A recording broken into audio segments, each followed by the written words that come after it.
Morning, everyone. We're continuing here in the words of the CHOFETZ CHAIM. We have one last piece in Klal Beis in the second chapter here. Im echad gila lechaver be'apit lasa. Let's say that you have one person, we'll call him Ruvain, reveals information to Shimon in front of three people. Inyan iskai u'mischaroi v'chayotze b'zeh.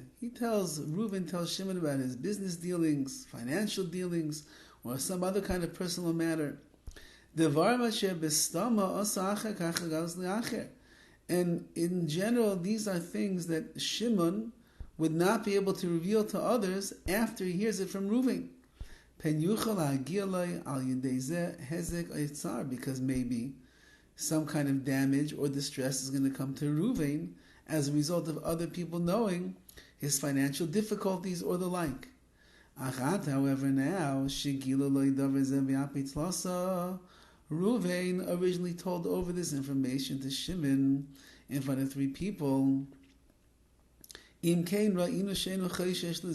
that Reuven must not really care about what other people think and about getting himself into trouble as a result of revealing his financial woes or his abilities. He's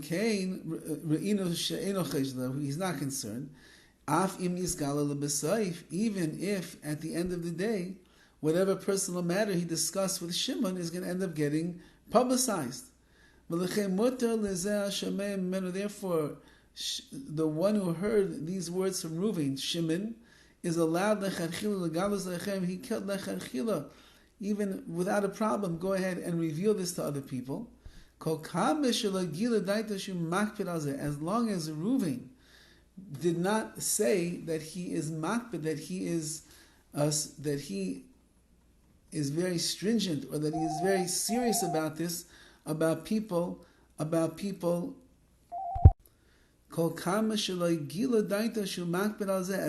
as Reuven has not shown that he's very makpid, that he doesn't want people to find out about these things.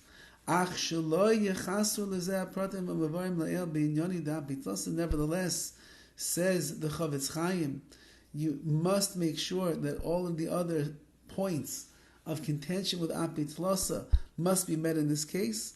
And if they're not, then of course a person would not be allowed to state a single thing that he heard that Reuven said about himself. Even though he did it in the presence of three people, he would not be allowed to tell it to others. So he brings down over here in the notes the following idea. Let's say that a person tells a group of friends that he tends to lose his temper with his children. Now, he says it in passing, he's saying it over to a few people. It seems like he's not really concerned about that. However, they can't go, and those three people that were there cannot go now and tell this over. They tell this over. They cannot. So anyway, the case is over here that a person reveals in the presence of three people that he has a temper and he gets angry with his children. And even though that he said this in front of three people, you're not allowed to go and repeat this, because when you tell other people that this man has a temper, he gets angry and upset and blows his stack, so it's going to make him lose his reputation in the eyes of other people.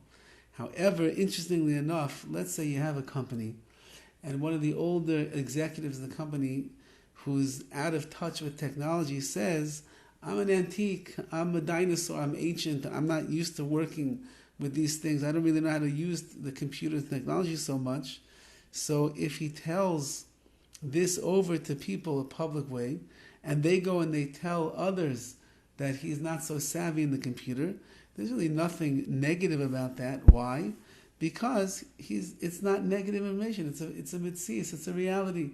I was born 100,000 years ago, before there were computers. I'm not used to all these the web and the internet and computer keypads and all the details and the like.